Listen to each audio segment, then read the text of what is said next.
Puji Tuhan, Shalom, selamat pagi, selamat kita berjumpa kembali Bapak Ibu dikasih oleh Tuhan. Selamat datang dalam ibadah GKTI Raja Daud. Kiranya kita semua dalam keadaan sehat dan baik dan sukacita dalam beribadah pada minggu pagi ini. Kita mau mulai ibadah kita pada pagi hari ini, saudaraku. Kita memuji Tuhan, kita mengangkat pujian, kita katakan jiwaku sungguh merindukanmu.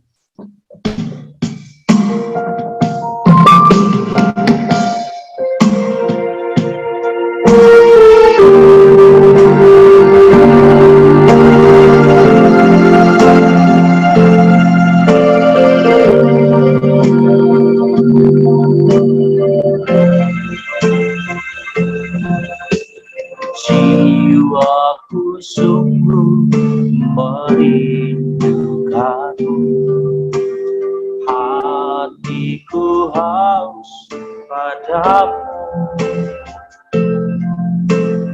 Ku mau selalu tinggal di dalammu, menikmati kebaikan.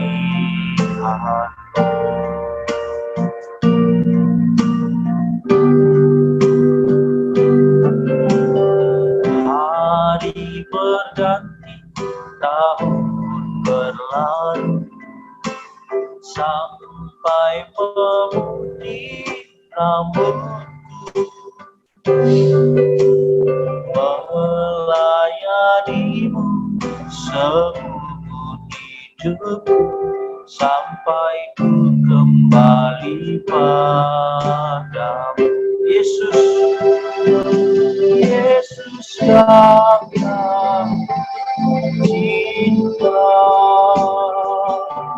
selamanya kau cinta, sampai akhir nafasku. Yesus kau kekasih jiwaku.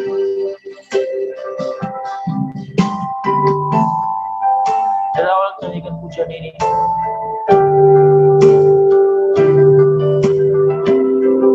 Jiwaku sungguh merindukanmu,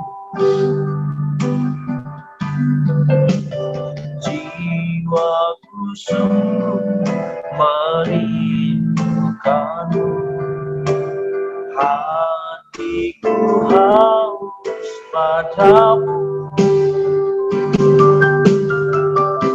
Mau selalu tinggal di dalammu, menikmati kebaikan. Hari berganti,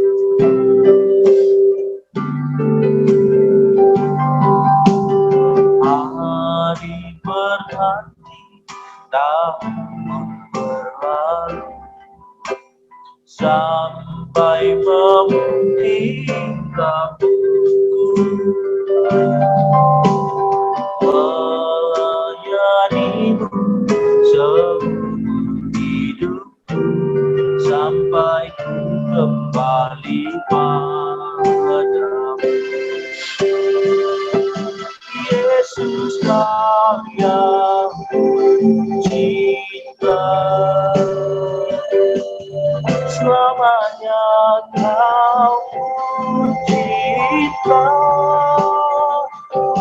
sampai akhir nafas hidupku. Yesus kau kekasih jiwaku. Yesus kau yang cinta, selamanya kau cinta, sampai akhir nafas hidupku. Yesus kau kekasih jiwaku. Yesus kau yang cinta, selamanya kau cinta, sampai akhir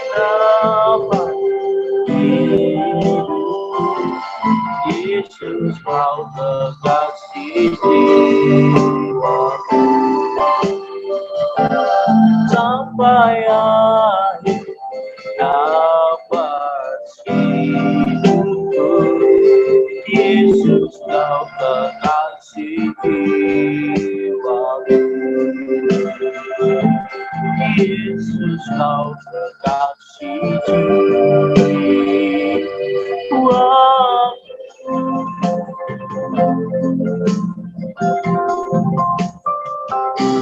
Terima kasih kau kekasih jiwaku, sampai akhir nafas hidupku. Memuliakanmu, meninggikan Yesus, memuliakan Bapa. Terima kasih, terima kasih Yesus.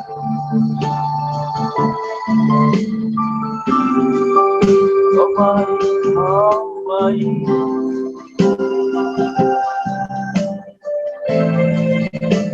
Yesus kau ku cinta,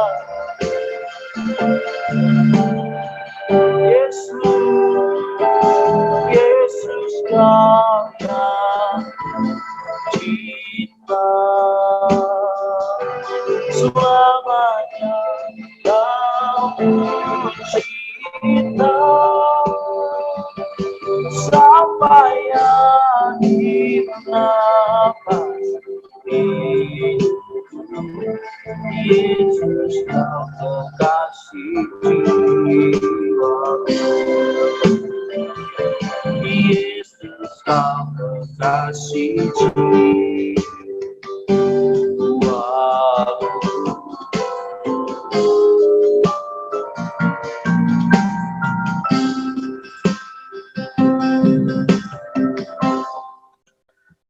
Terima kasih Bapa. Biarlah cinta kami Tuhan terus membara di hati kami, untuk mempermuliakan nama-Mu Tuhan, untuk menyenangkan hati-Mu Bapa. Kami serahkan ibadah kami dalam tangan-Mu Bapa. Kami berdoa buat teman sahabat kami dimanapun mereka berada Tuhan. Kiranya Tuhan terus tolong mereka. Kiranya kami semuanya dapat mengikuti ibadah dari awal hingga akhirnya Tuhan. Kiranya Kau memberkati ibadah dari awal hingga akhirnya Tuhan Yesus. Nama-Mu ditinggikan dan dipermuliakan ya Tuhan. Khususnya buat hamba-Mu yang akan menyampaikan firman-Mu Tuhan. Ya urapan-Mu nyata bagi kami, bagi hamba-Mu ya Tuhan Yesus. Sehingga kami dapat menerima pesan yang daripada-Mu Tuhan Yesus. Sehingga hidup kami dapat diubahkan Bapa dari hari ke sehari Tuhan. Terima kasih Bapa, terpujilah nama-Mu. Kami serahkan ibadah ini ke dalam tangan Tuhan yang berkuasa. Dalam nama Tuhan Yesus kami berdoa dan kami bersyukur. Bersama-sama kita katakan amin. Saudaraku, kita mau bersuka cita. Saya percaya kita semua dalam keadaan sehat dan dalam keadaan bersuka cita tetap dalam Tuhan. Sama-sama kita katakan bersorak-sorai.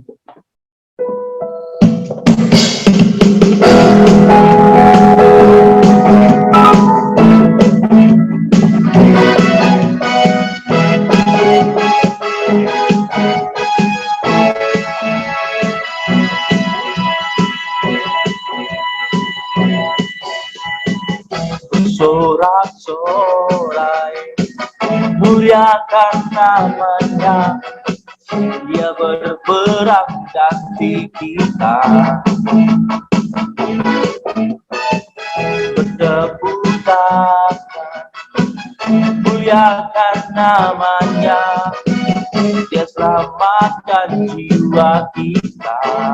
Satu-satunya penebus, satu-satunya penebus, kalahkan maut, bangkit dan hidup. Tuhan yang memberi kemenangan bersama kita, di dalam kita. Masuk dalam kemuliaannya, Dia perlindungan dan pengharapan. Jauh sedikit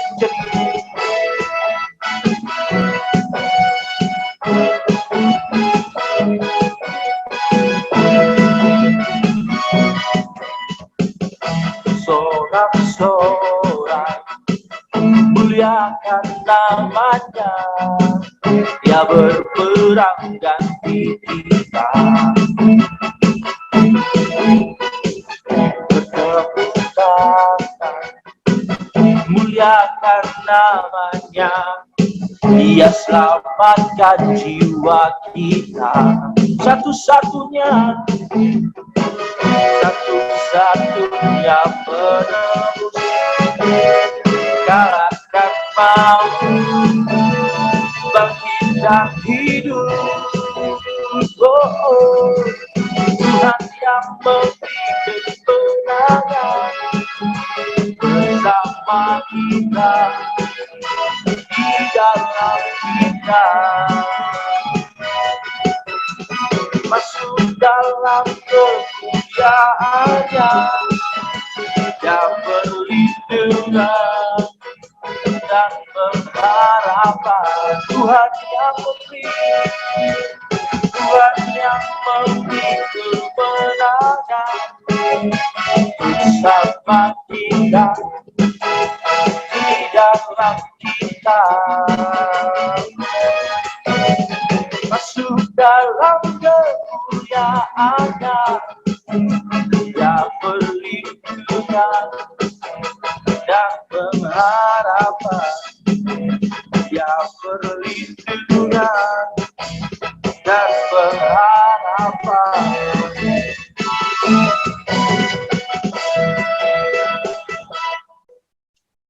Haleluya, puji Tuhan.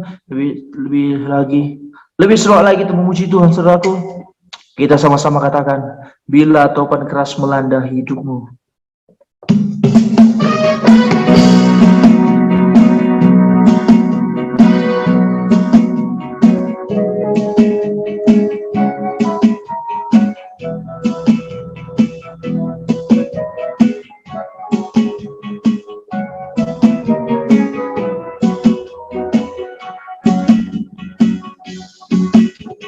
Bila topan keras melanda hidupku, bila putus asa dan letih lesu, berkat Tuhan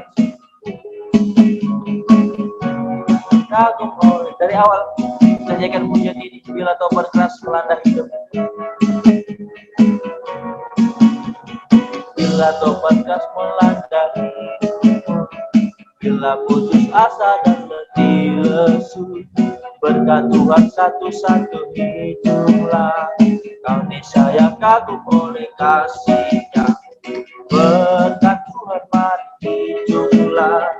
Kau kan kagum oleh kasih-Nya. Berkat Tuhan mari hiduplah. Kau niscaya kagum oleh kasih. Baik kedua, adakah beban membuat kau penat? Adakah beban membuat kau penat? Salib yang kau pikul menekan berat. Itulah berkatnya pasti kau lega dan bernyanyi terus penuh bahagia. Berkat Tuhan mari hiduplah. Kau kan kagum oleh kasih-Nya. Berkat Tuhan mari hiduplah. Kau niscaya kagum oleh kasih-Nya. Dari awal nyanyikan pujian ini dengan sungguh-sungguh, buat saudara yang sedang merasakan beban berat dalam hidupnya, nikmati pujian ini sama-sama kita nyanyikan.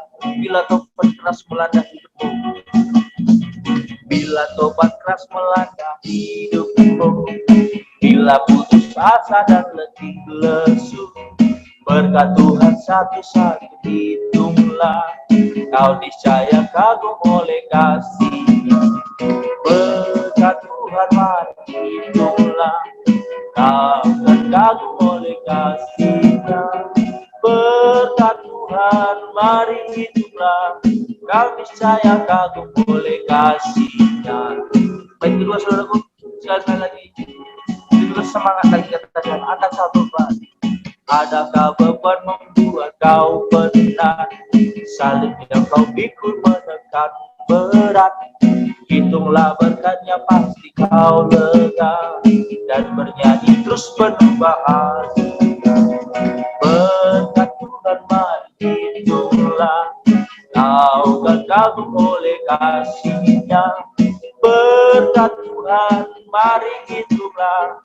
Kau disayang kagum oleh kasih. Berkat Tuhan, mari hiduplah.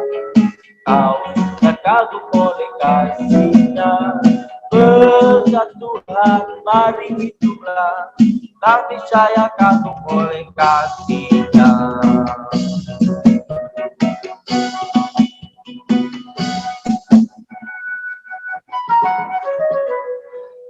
Tiba saatnya kita mengakui pengakuan iman rasuli kita. Bersama-sama kita katakan, aku percaya kepada Allah, Bapa yang Maha Kuasa, Khalik langit dan bumi, dan kepada Yesus Kristus, Anaknya yang tunggal, Tuhan kita, yang dikandung daripada Roh Kudus, lahir dari anak darah Maria, yang menderita di bawah pemerintahan Pontius Pilatus, disalibkan, mati dan dikuburkan, turun ke dalam kerajaan maut, pada hari yang ketiga, bangkit pula dari antara orang mati, naik ke surga, duduk di sebelah kanan Allah, Bapa yang Maha Kuasa, dan akan datang dari sana untuk menghakimi orang hidup dan yang mati. Aku percaya kepada Roh Kudus, gereja yang kudus dan am, persekutuan orang kudus, pengampunan dosa, kebangkitan daging dan hidup yang kekal. Amin. Sebentar lagi kita akan mendengarkan firman Tuhan, saudaraku. Mari sama-sama kita nyanyikan pujian ini. Biar Tuhan yang menyelidiki hati kita.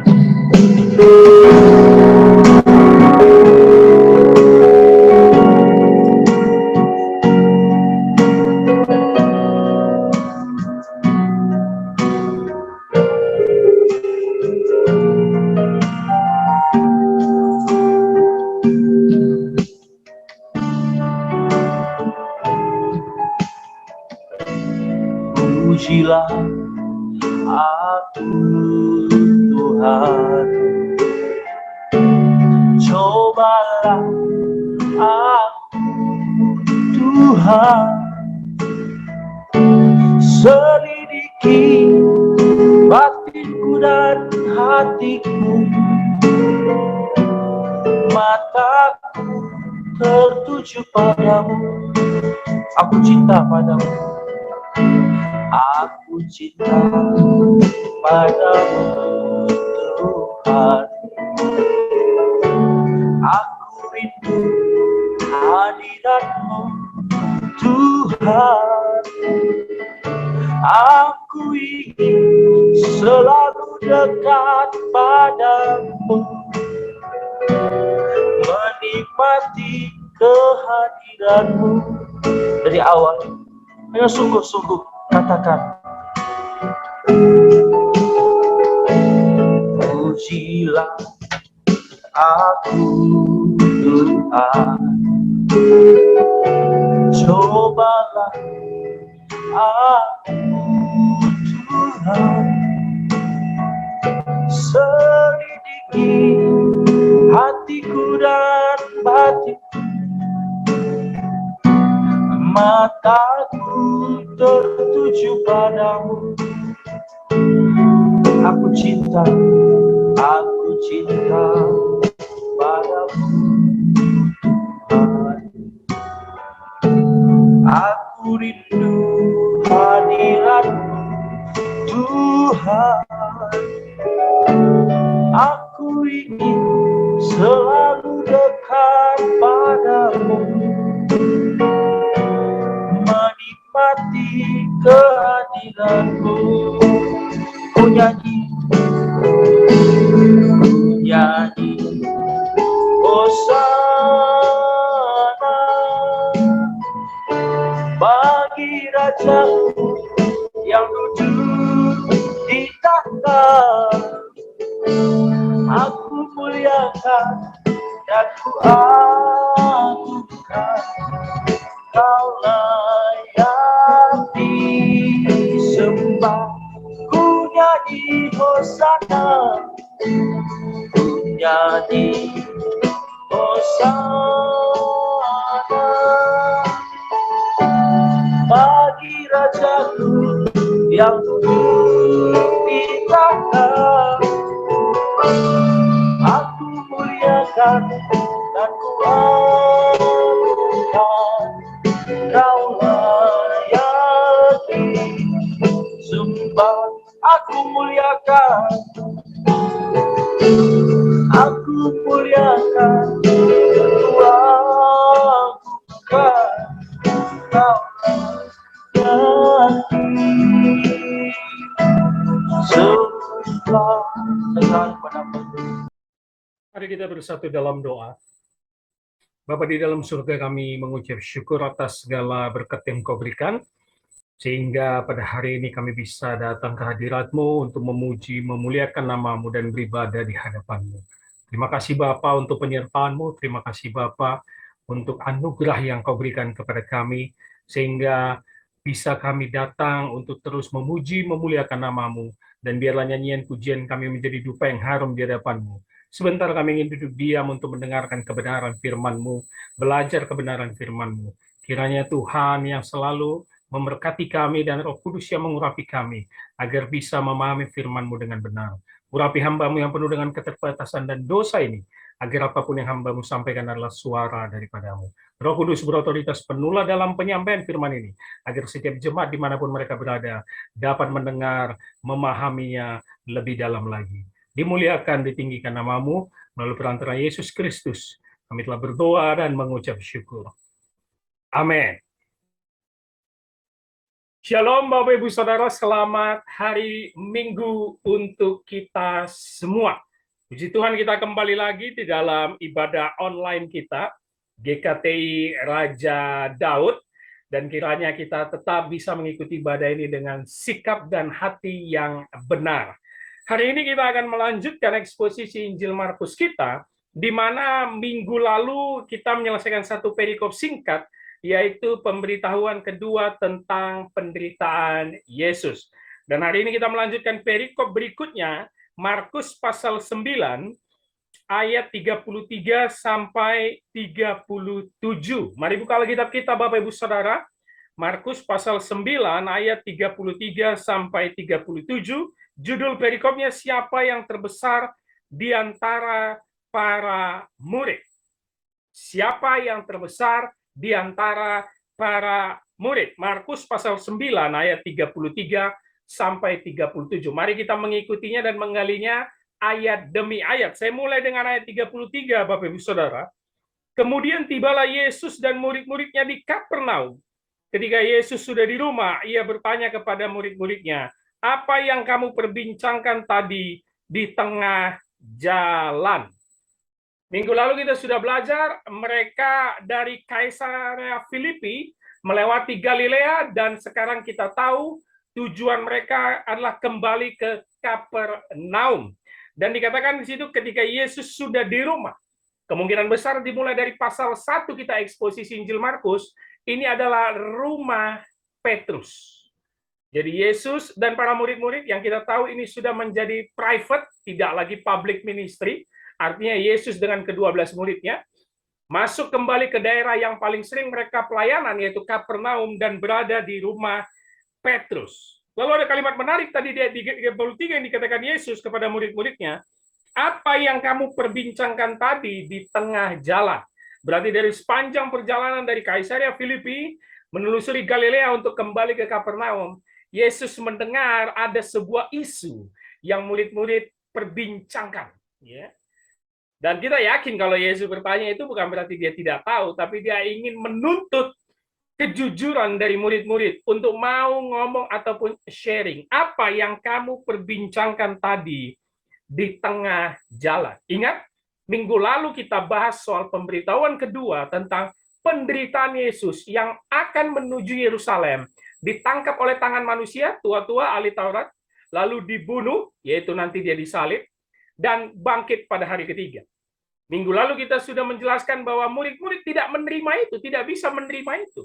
Karena Mesias yang hebat tidak mungkin ditangkap manusia, apalagi dibunuh. Dan mereka juga tidak mengerti konsep bangkit pada hari ketiga. Sehingga minggu lalu murid-murid itu bingung dengan perkataan Yesus. Dan sekarang saat menuju Kapernaum untuk menuju rumah Petrus kembali, mereka memperbincangkan suatu hal. Apakah mereka memperbincangkan tentang omongan Yesus? Apakah mereka perbincangkan tentang penderitaan yang akan menunggu Yesus dan menunggu mereka? Ternyata tidak, Bapak Ibu Saudara. Kita lihat ayat 34-nya. apa sebenarnya yang terjadi. Tetapi mereka diam, sebab di tengah jalan tadi, mereka mempertengkarkan siapa yang terbesar di antara mereka. Waduh, ini dia ternyata masalahnya. Ini isunya. Tetapi coba lihat kalimat awal di ayat 34. Tetapi mereka diam. Setelah tiba di rumah Petrus, Kapernaum, Yesus kan bertanya tadi di ayat 33. Apa sih yang kalian omongkan? Apa sih yang kalian perbincangkan? Kok sepanjang jalan ngomongnya itu terus? Kayak kalian berantem atau bertengkar, dan ternyata memang mereka pertengkarkan tadi di ayat 34 dikatakan. Mereka diam, Bapak Saudara. Kenapa mereka diam? Ini lebih ke artinya mereka itu malu. Mereka itu merasa bersalah. Karena mereka tahu apa yang mereka pertengkarkan dan bincangkan sepanjang jalan tidak sesuai dengan apa yang dijelaskan Yesus tentang penderitaan dia. Yesus baru saja memberitahu penderitaan dia akan semakin dekat, pemberitahuan kedua loh. Tetapi mereka malah memperbincangkan apa? Sebab di tengah jalan tadi, mereka mempertengkarkan siapa yang terbesar di antara mereka. Yesus ngomong tentang penderitaan, Yesus ngomong tentang sangkal diri dan pikul salib, tetapi murid-murid malah memperbincangkan who is the greatest? Siapa yang terbesar? Siapa ya yang terhebat di antara kita? Kalau kita lihat paralel di Injil lain itu, di Injil Lukas misalnya, siapa yang akan duduk di sebelah kanan dan di sebelah kirinya ya? Ini mungkin didasari dengan kisah sebelumnya di pasal 9, 3 murid terdekatnya Yakobus, Yohanes, Petrus melihat Yesus berubah wujud di Gunung Transfigurasi. Sehingga mereka bertiga ini merasa kayaknya kita deh yang paling akan terbesar nanti bersama Yesus sebagai Mesias kita yang hebat. Kayaknya kita deh nanti yang akan di sebelah kanan. Yohanes kau sebelah kanan, Yakobus aku di sebelah kiri. Mereka malah mempertentangkan siapa yang terhebat. Berbanding terbalik dengan pemberitahuan Yesus sebelumnya bahwa mereka akan masuk ke Yerusalem dan Yesus sebagai Mesias akan ditangkap dan dibunuh. Penderitaan menunggu, mereka malah sibuk memperbincangkan siapa yang terhebat. Ini jadi kayak debat kusir. Sepanjang jalan itu saja omongan mereka. Bahwa Mesias, bahwa mereka menganggap Yesus sebagai Mesias yang hebat dan akan ditemani orang-orang hebat seperti mereka. Siapa yang terhebat? Ini kalau kayak kita sekarang ini di dunia sepak bola ya, anak-anak muda tuh atau semua kalangan membicarakan GOAT, ya kan? Siapa GOAT? Cristiano Ronaldo atau Lionel Messi? GOAT, ya, itu kan kambing ya. Ternyata ada singkatannya, Bapak Saudara. Greatest of all time. Wow. Yang terhebat sepanjang masa. GOAT gitu ya. Dan ini perbincangan yang menarik, itu selalu gontok-gontokan.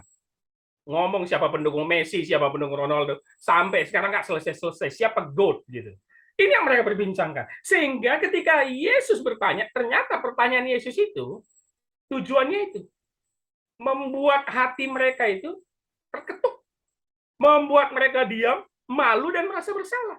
Kalau saya dramatisir bahasanya, kalian ini nggak tahu malu. Aku baru mengajarkan tentang pemberitahuan kedua, aku siap mati menuju Yerusalem, tentang penderitaan, tentang sangkal diri pikul salib. Kalian malah ngomong siapa yang terhebat. Waduh, menarik sekali. Tapi kita lihat sikap Yesus. Yesus yang selalu dengan bijaksana menyikapi murid-muridnya ini yang lemot, ya, udah diberitahu berulang-ulang nggak paham juga, yang terkadang saya katakan tidak tahu diri, ya itu murid-muridnya yang sama dengan kita ya, manusia berdosa. Kita lihat ayat 35, Bapak Ibu Saudara. Lalu Yesus duduk dan memanggil ke-12 murid itu. Stop dulu. Oke. Sketsa adegan sudah di rumah Petrus. Yesus bertanya apa yang kalian perbincangkan. Mereka silence, tidak bisa menjawab apa-apa, Bapak Ibu Saudara. Tapi Yesus saya yakin dengan mimik wajahnya, ya, kalian membicarakan siapa yang terhebat. Lihat apa yang dilakukan Yesus, sikapnya, awal ayat 35. Lalu Yesus duduk dan memanggil ke-12 murid. Ini dalam rumah Petrus ya. Sikap duduk artinya sikap siap mengajar. Ini adalah sikap seorang rabi Yahudi yang dalam mengajar itu selalu duduk dan biasanya selalu menyuruh murid-muridnya untuk duduk di depannya membentuk suatu kerumunan, duduk di bawah kakinya. Ini sikap siap untuk memberikan pengajaran. Yesus kembali dengan sabarnya ingin memberikan pengajaran untuk membetulkan cara berpikir mereka. Ya, sikap duduk dan memanggil ke-12 murid. Private ya, ini sudah private. Tidak lagi di depan banyak orang ya. Saya bayangkan ya, menjadi Yesus ini betapa beratnya ya. Sudah 2 kali pemberitahuan tentang dia akan menderita dan siap dibunuh, tapi murid-murid juga nggak nangkap, Bapak Ibu Saudara. Tetapi Yesus nggak marah. Kalau saya langsung akan marah itu di ayat 35 ini, saya bilang, apa-apaan sih kalian? Malah bicara siapa yang terhebat, siapa yang lebih kuat, siapa yang duduk di sebelah kanan, duduk di sebelah kiri dalam kerajaan Allah. Tidak. Kalian tidak mengerti-ngerti, lemot sekali. Enggak, Yesus enggak. Dia mengambil sikap guru, seorang rabi, duduk dan memanggil ke-12 murid. Kita lanjut kali mana? Katanya kepada mereka, ini inti ajarannya Bapak Ibu Saudara, jika seseorang ingin menjadi yang terdahulu, hendaklah ia menjadi yang terakhir dari semuanya dan pelayan dari semuanya. Oke. Kalian ingin menjadi yang terhebat. Kalian ingin menjadi nomor 1. Kalian ingin menjadi yang terdepan, ya, selalu terdepan. Ingin menjadi yang terdahulu. Ada syaratnya, kata Yesus. Wah, ternyata Yesus mengambil premis yang mereka bicarakan. Yesus tetap mengangkat topik yang mereka bicarakan. Siapa yang terhebat? Who is the greatest? Tetapi syarat Yesus ini kita lihat. Hendaklah ia menjadi yang terakhir, pertama, dari semuanya. Dan yang kedua, apa Bapak Saudara? Dan pelayan dari semuanya. Bapak Ibu Saudara, kalau kita membacanya pelan-pelan, konsep jawaban Yesus ini berbanding terbalik dengan konsep ideal dari dunia untuk menjadi yang terhebat. Bagaimana mungkin menjadi nomor 1 harus menjadi yang terakhir dari semuanya? Bagaimana mungkin menjadi seorang yang paling tinggi, menjadi seorang yang paling hebat terdahulu harus menjadi pelayan? Itu konsep bertentangan dengan konsep dunia. Ya kalau mau menjadi yang terhebat, ya harus nomor 1. Kenapa menjadi yang terakhir? Kalau menjadi the top level, menjadi orang yang di atas, ya justru aku yang menyuruh orang menjadi pelayanku. Itu konsep dunia, apalagi konsep kuno. Raja atau orang di atas itu ya pasti mempunyai banyak pelayan, Bapak Saudara. Bisa nyuruh orang, bisa memerintah orang, bisa memperbudak orang. Tetapi Yesus dengan pengajaran ilahinya berbanding terbalik dengan konsep dunia. Oke, kau ingin menjadi terdahulu. Oke, kau ingin menjadi yang terhebat. Tapi hendaklah yang menjadi terakhir dari semuanya dan menjadi pelayan dari semuanya. Ini berat sekali, Bapak Ibu Saudara. Berat. Ya. Menjadi yang terakhir. Bayangkan. Dan pelayan. Ini memiliki kalimat yang paralel atau sinonim yang artinya ya engkau itu melayani orang, engkau itu menjadi yang terbelakang untuk mendukung dan melayani orang di depanmu, barulah kau di mata Tuhan itu terdahulu. Mungkin di mata manusia kau aneh, kau bukan menjadi pemimpin, kau bukan menjadi yang nomor 1, tapi di mata Tuhan engkaulah yang terhebat. Ketika engkau menjadi yang terakhir dan mau melayani dan memperhatikan orang lain. Itulah konsep pelayanan yang dikemukakan oleh Yesus. Gaya pelayanan Yesus itu ya harus melayani terus. Bukan untuk menjadi nomor 1, tetapi terus melayani orang dan menaikkan derajat orang. Nah, itu dia. Kalau kita lihat gaya pelayanan Yesus itu, dia selalu datang kepada orang-orang pinggiran untuk menaikkan derajat mereka yang selama ini dikucilkan dan dipinggirkan oleh realitas sosial dan agama pada zaman itu. Orang-orang berpenyakitan itu diungsikan, dibuat jauh, tidak bisa bergabung dengan orang-orang yang sehat. Orang-orang yang mengalami penderitaan itu, penyakit lain atau perempuan selalu dikucilkan. Tapi Yesus datang untuk menyamakan derajat mereka. Kamu harus menjadi yang terakhir. Bukan ingin cepat-cepat menjadi nomor 1. Be a number 1. No. Tetapi kamu harus melayani terus-menerus. Kalaupun sekarang ada yang menjadi pemimpin, harus tetap turun ke bawah melayani. Kalau di dalam dunia kerja kita selalu mendengar kalimat perbedaan bos dengan leader, gitu ya. Kalau bos itu kerjanya nyuruh-nyuruh doang.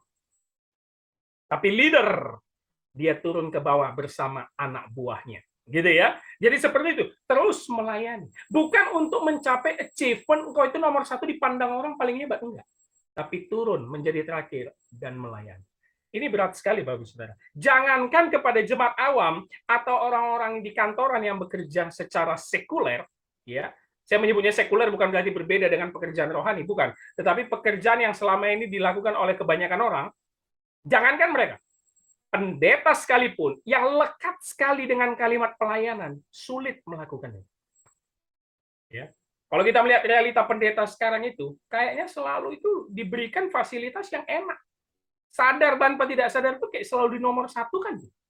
Ya. Saya sendiri pernah mengalami secara langsung, Bapak Saudara. Ketika saya khotbah di luar kota, saya itu diberikan fasilitas yang lebih baik daripada tamu yang lain.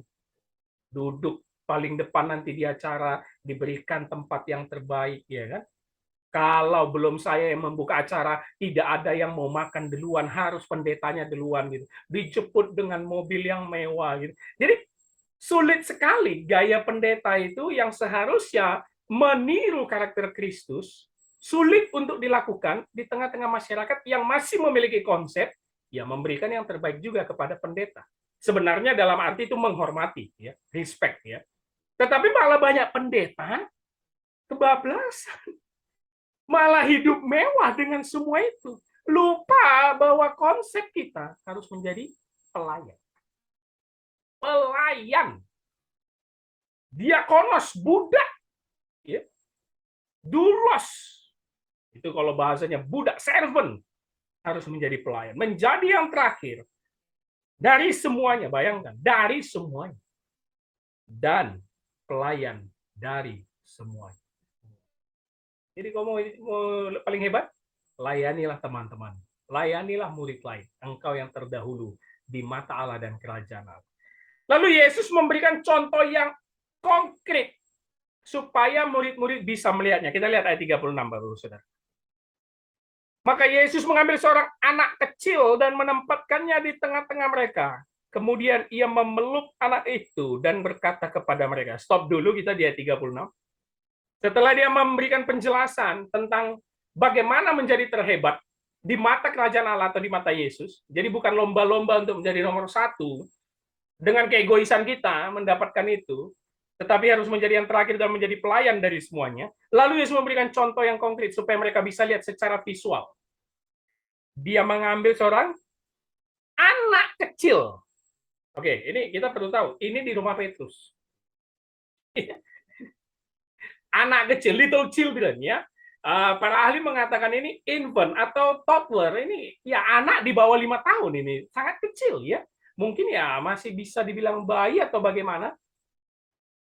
Dan kemungkinan besar, ya anak Petrus. Betul ya. Karena ini rumah Petrus. Ya kalaupun ada kerabat atau dari saudaranya, ya mungkin saja itu anak dari kerabatnya yang berada di dalam rumahnya. Dan menempatkannya di tengah-tengah mereka. Dia mengambil anak itu. Karena ini sikapnya Yesus mengajar mereka duduk ya di bawah kaki Yesus. Menempatkannya di tengah-tengah mereka sebagai contoh untuk dilihat sebagai pusat perhatian. Dan apa? Kemudian dia memeluk anak itu. Yesus menunjukkan rasa kasih sayang terhadap anak kecil ini dan berkata kepada mereka, sebentar, berarti ini anak yang berada dalam rumah Petrus, yang tadi kita katakan mungkin saja ini anak Petrus, mungkin saja ini anak dari kerabat atau saudara Petrus. Dia mengambil anak kecil itu untuk menjadi contoh visual kepada murid-murid. Karena kalimatnya tadi dia ayat 35 itu, Bapak Saudara, lagi-lagi murid-murid tidak akan mengerti apa maksudnya menjadi yang terakhir dari semuanya, menjadi pelayan dari semuanya. Lagi-lagi murid-murid ini kan lemot, sulit mengerti gaya bahasa Yesus. Karena di dalam konsep dunia yang kita perhatikan, ya, who is the greatest, ya harus menjadi nomor satu, harus memamerkan kehebatan kita. Gitu ya. Memamerkan kepintaran kita, kinerja kita. Tapi bagi Yesus tidak. Menjadi pelayan, engkau menjadi nomor satu di mata Allah. Pelayan yang benar. Dan sekarang dia mengambil contoh anak kecil. Nah, menarik, kenapa anak kecil dijadikan contoh? Kita selesaikan dulu kalimatnya di ayat terakhir perikop ini, ayat 37. Ia memeluk anak itu dan berkata kepada mereka, ayat 37, barang siapa menyambut seorang anak seperti ini dalam namaku, ia menyambut aku. Dan barang siapa menyambut aku, bukan aku yang disambutnya, tetapi dia yang mengutus aku. Menarik, kita mulai dari anak kecil. Bapak Ibu Saudara, di dalam dunia kuno, atau di zaman Yesus, jangan bayangkan anak kecil itu adalah sesuatu yang indah berharga seperti orang modern menganggapnya. Orang modern yang melihat anak kecil suatu yang indah, menggemaskan, lucu, menarik, harus dijaga sebaik-baiknya, dunia mereka tidak. Ya, anak kecil dan perempuan adalah kaum kelas kedua yang tidak dianggap, sehingga perempuan dan anak-anak itu hanya dianggap namanya kalau bergantung kepada suami atau bapak. Jadi tetap laki-lakinya yang dilihat. Jadi anak kecil itu bukan suatu yang diidolakan seperti kita, ditunggu-tunggu gitu ya, oleh pasangan suami istri. Tidak, anak kecil pada zaman kuno adalah anak-anak yang siap dipakai untuk pekerjaan pada zaman itu. Ya, kita tahu memang orang Yahudi akan mendidik anaknya sesuai dengan hukum Taurat, mulai dari kecil, mulai dari usia 5 tahun dan ke atasnya. Tetapi bisa saja untuk dipekerjakan, untuk melakukan pekerjaan membantu bapak ibunya di zaman dulu yang tahu kita itu susah. Jadi baik dari mulai balita atau sampai besar anak kecil itu tidak dianggap. Bahkan di dalam komunitas anak kecil tidak boleh bergabung dengan orang dewasa. Nggak boleh. Makanya ada salah satu teks Alkitab ketika anak kecil mau datang ke Yesus itu murid-murid menghalang-halangi kan. Betul ya? Lalu Yesus mengeluarkan kalimat yang terkenal apa itu? Biarkan anak itu datang kepadaku. Karena memang anak kecil itu nggak boleh gabung sama orang dewasa. Ya, mereka itu sama seperti perempuan yang tidak dianggap. Kelas kedua tidak dianggap. Jadi jangan bayangkan, wah ini suatu yang indah gitu ya, Yesus memeluknya, enggak. Tetapi Yesus ingin memberikan satu contoh apa? Anak kecil itu nggak punya apa-apa, justru itu yang mau dianggap Yesus. Ingat tadi konteksnya kita ngomong siapa yang terhebat. Anak kecil nggak hebat. Anak kecil kaum kelas 2 yang nggak dianggap pada zaman itu. Tetapi Yesus mengambil itu. Setelah itu kedua, apa yang menjadi ciri khas anak kecil? Kebergantungan. Nah, itu dia. Ini anak yang tadi saya katakan infant atau toddler ya, yang sangat masih kecil. Little children. Kebergantungan. Kebergantungan kepada orang tuanya pasti. Berarti Yesus mengisyaratkan, engkau mau menjadi terdahulu, jadi pelayan dan kebergantunganlah kepada Allah. Makanya itu yang dikatakan dia 37. Barang siapa menyambut seorang anak ini seperti dalam namaku, berarti ini konteks anak-anak rohani, anak-anak Tuhan lah ya, karena dalam namaku, dan ini dia ngomongnya private kepada murid-murid. Dalam namaku, dalam nama Yesus, ia menyambut aku. Bapak Ibu Saudara, Yesus menempatkan anak kecil, memeluknya di tengah-tengah di hadapan murid-murid untuk menunjukkan orang-orang yang bebas, yang tidak punya pengaruh, yang tidak hebat seperti anak kecil ini, dan kebergantungan kepada orang tuanya adalah orang-orang yang harus kalian layani. Itulah yang akan membuat kalian menjadi terdahulu dan terhebat di mata Allah. Ia menyambut aku, berarti kalian menyambut aku. Lalu tadi dilanjutkan Yesus kalimat terakhir ayat 37, dan barang siapa menyambut aku, bukan aku yang disambutnya, tetapi dia yang mengutus aku. Pertama, kalian akan mengenal orang-orang yang kalian layani seperti anak kecil ini. Mengenal aku, Yesus. Dan itu artinya kalian menyambut Allah, mengenal Allah. Berarti apa maksud Yesus? Orang-orang seperti orang miskin, orang terpinggirkan, penyakitan, yang dikucilkan dari bait Allah, orang-orang yang mengalami ketertelanjangan, yang telanjang. Yesus juga pernah bilang, ketika engkau memberikan pakaian kepada orang telanjang ini, kau telah memberikan pakaian kepadaku. Itulah orang-orang yang harus kalian layani. Itulah tugas kalian kalau mau menjadi yang terbesar dalam kerajaan Allah. Orang-orang yang tidak punya pengaruh. Jadi jangan sampai hidup kita ini, Bapak Ibu Saudara, mau ingin menjadi terhebat supaya dianggap orang keren dan hebat. Tidak, di mata manusia mungkin, tapi di mata Tuhan tidak. Justru ketika engkau melayani orang-orang pinggiran, orang-orang bawah, itu akan menempatkan kau menjadi posisi lebih bawah dari dia.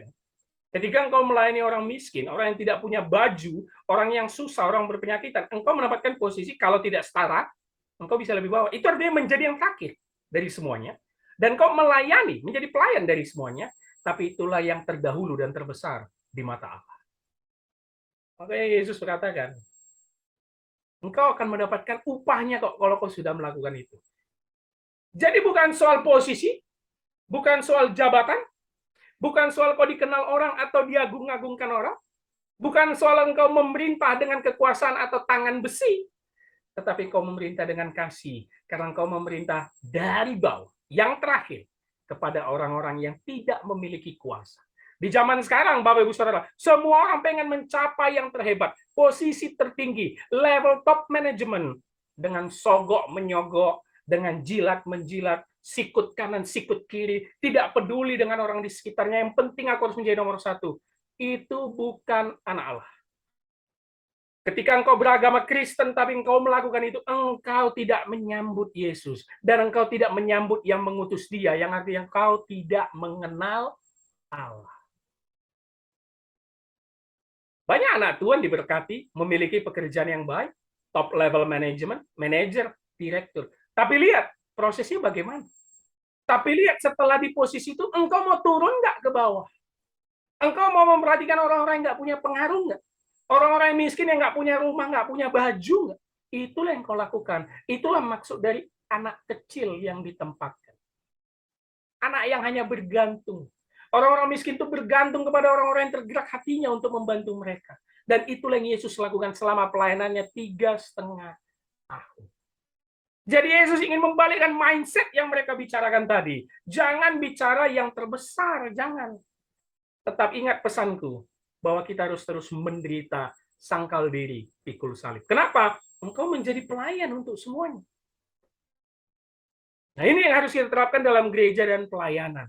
Jangan sampai kekuasaan duniawi, harta duniawi, mempengaruhi pendeta, gereja, bahkan orang-orang Kristen dimanapun kalian bekerja. Dimanapun engkau berada, bekerja dan ditempatkan. Jangan sampai itu yang kita lakukan, sehingga kita lupa, kita ini hanya pelayan, servant. Barang siapa menyambut anak ini, ia menyambut aku. Waduh, anak kecil itu di zaman Yesus itu nggak dianggap. Tapi ya bebas, kebergantungan. Anak kecil itu ya polos, hanya bergantung kepada orang tuanya. Begitu juga lah kita. Kalau mau menjadi yang terhebat, bergantunglah kepada Tuhan, Bapak Ibu Saudara. Dan ketika engkau bergantung kepada Tuhanmu Yesus Kristus, engkau meniru karakternya. Melakukan pelayanan kepada orang-orang pinggiran yang selama ini susah dan tidak dianggap dalam sosial masyarakat. Dan itu yang Yesus lakukan. Bergaul dengan pemungut cukai, bergaul dengan para pendosa, bergaul dengan pelacur, duduk dengan orang-orang berdosa. Itu yang Yesus lakukan. Dan itulah makna pelayanan yang sesungguhnya. Jangan sampai gereja tercoreng karena gereja sibuk memikirkan soal uang. Untuk menjadi gereja terbesar dengan jemaat terbanyak. Kita bukan lomba-lombaan. Jangan sampai para pendeta tidak menjadi role model. Di media sosial, di mana-mana, pendeta selalu disorot. Jangan sampai hidupnya mewah, kaya raya, sehingga orang berpikir, waduh, ternyata ikut Yesus enak ya. Makanya sekarang sudah ada tren, orang tua tidak lagi anaknya pengen jadi PNS atau dokter, pengennya jadi pendeta aja. Karena ngelihat tren itu, ternyata pendeta itu kaya raya. Jangan sampai itu terjadi. Karena Yesus tidak pernah mengajarkan itu. Tetapi yang menjadi ciri khas kita, bukan hanya pendeta, tapi semua umat percaya, menjadi pelayan. Menjadi yang terbelakang. Tidak apa-apa menjadi yang terbelakang. Menjadi pelayan untuk semuanya. Ini yang menjadi berat. Kenapa Yesus harus katakan menjadi pelayan kepada murid-muridnya yang salah berpikir? Karena konsep duniawi dan kedagingan kita selalu pengen menjadi number one. Yesus bilang, no. Itu di mata dunia. Itu di mata manusia. Di mata Allah, engkau harus menjadi terakhir dan menjadi pelayan.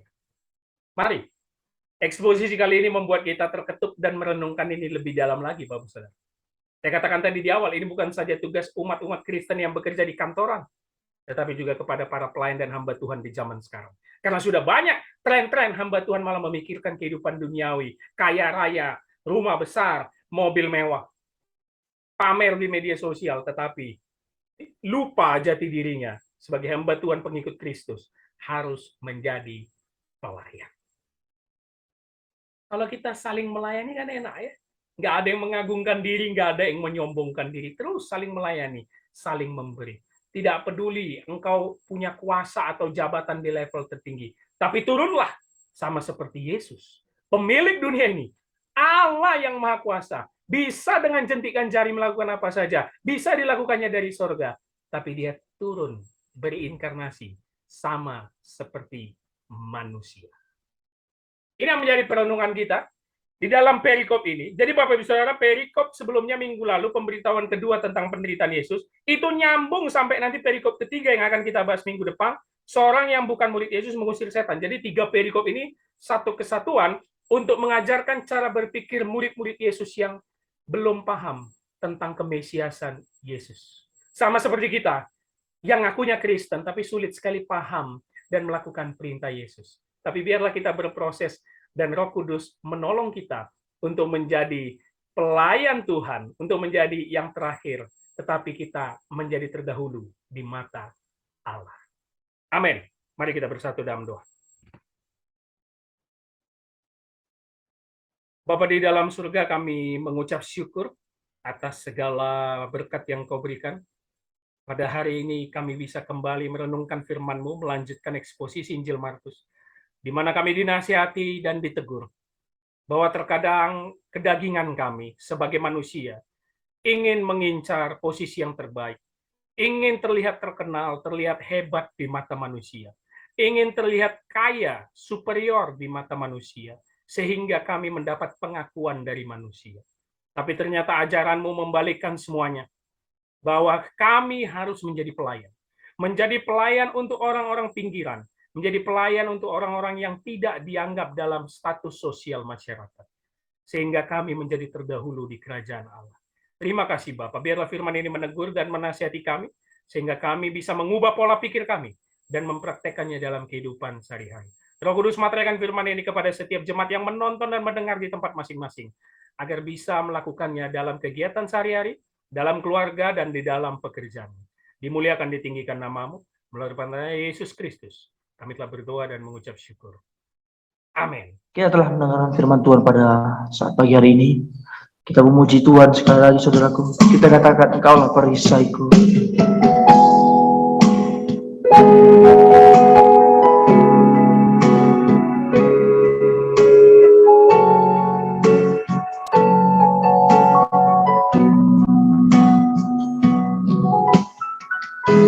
Engkaulah perisaiku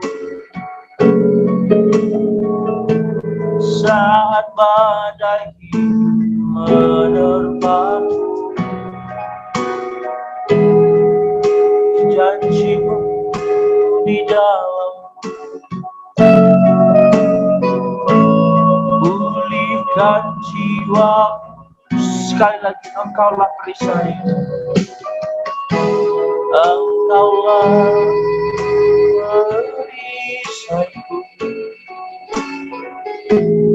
saat badai hidup menerpaku.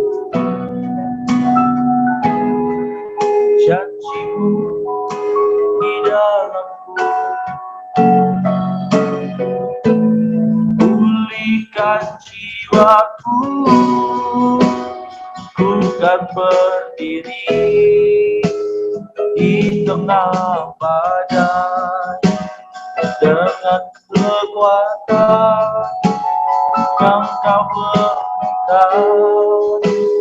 Sampai kapanpun ku kan bertahan, karena Yesus selalu menumpukan berdiri, kan berdiri di tengah badai dengan kekuatan yang Kau berikan. Sampai kapanpun ku kan bertahan, karena Yesus selalu menopang hidupku.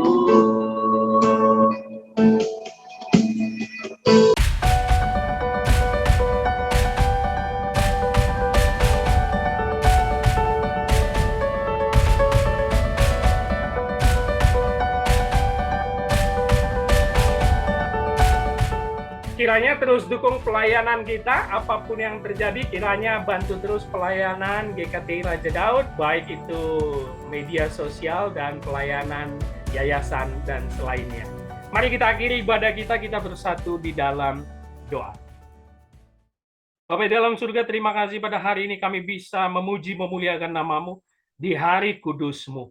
Menaikkan pujian dan biarlah itu menjadi kesukaan-Mu. Dan firman yang ditabur, kiranya dimateraikan oleh Roh Kudus dalam hati dan pikiran kami, supaya kami bisa melakukannya dalam kehidupan kami sehari-hari.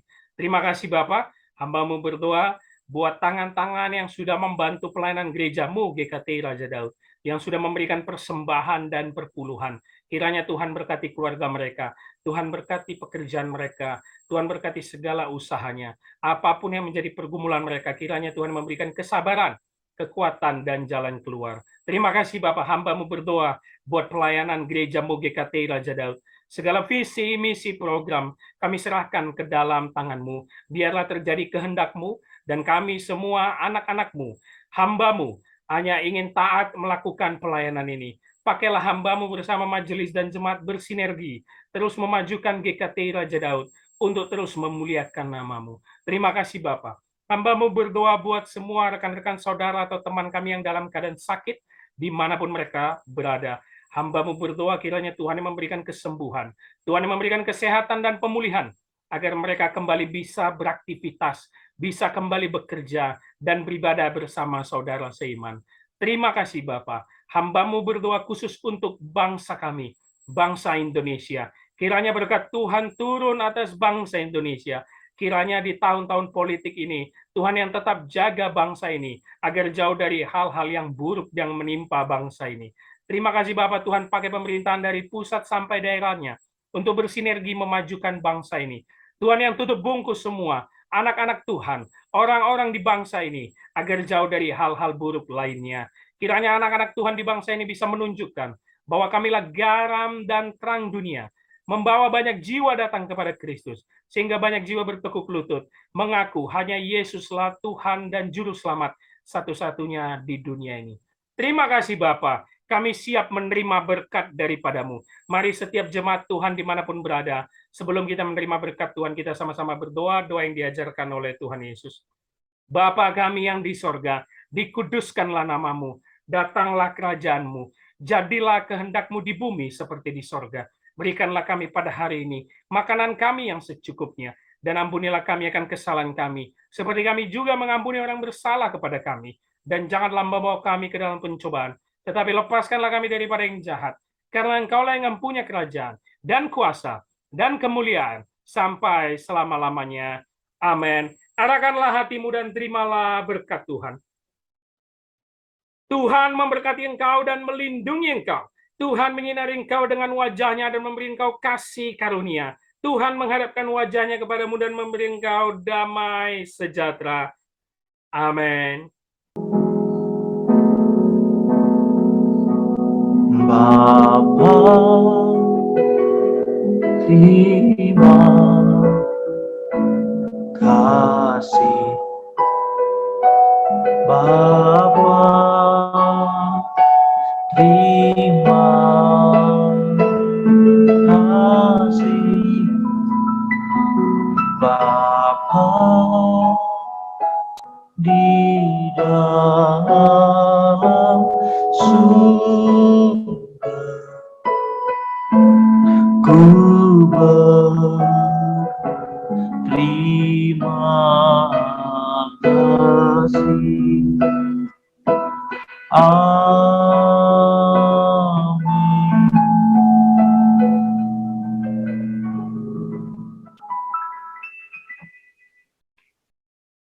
Amin. Puji Tuhan, Bapak Ibu saudara dikasih oleh Tuhan. Terima kasih dan selamat hari Minggu bagi kita semuanya. Selamat kita menjalani aktivitas minggu ke depan. Kiranya Tuhan Yesus memberkati kita semuanya. Tetap setia dalam beribadah, tetap mengandalkan Tuhan, tetap setia dalam mengikuti channel-channel ini, GKTI Raja Daud. Kiranya kita semuanya dapat menerima berkat dari firman Tuhan setiap hari minggunya. Sampai jumpa hari Minggu depan. Tuhan Yesus memberkati kita semuanya. Dan Shalom.